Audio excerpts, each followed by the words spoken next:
Ukážeme vám, ako dokáže umelá inteligencia obohatiť odbornú literatúru. Prakticky, zmysluplne, jednoducho.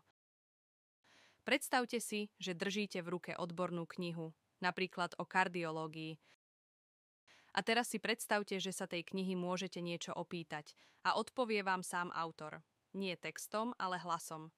Presne takto funguje najnovšie vydanie knihy Akútny koronárny syndróm od docenta Martina Studenčana. Každý čitateľ nájde vo svojom výtlačku jedinečný QR kód. Stačí ho naskenovať a okamžite sa dostanete k hlasovému AI asistentovi, ktorý odpovedá na otázky hlasom samotného autora. Jasne, presne a s odkazom na konkrétnu stranu v knihe. Čo vieš o infarkte pravej komory? Infarkt pravej komory sa vyskytuje asi u polovice pacientov s diafragmatickým infarktom myokardu, ale klinické prejavy s hemodynamickými abnormalitami sú prítomné len u 10 až 15% pacientov. Väčšina pacientov má... Ďakujem, to stačí. Ja skôr potrebujem vedieť, aké sú EKG kritéria pravej komory.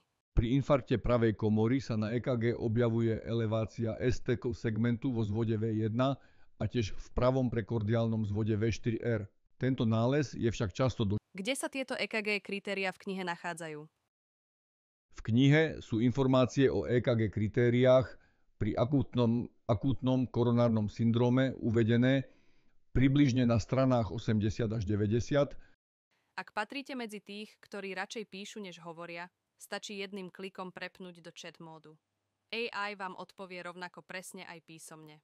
Uvedená monografia je určená nielen kardiológom, ale aj internistom, všeobecným lekárom, ako aj študentom medicíny.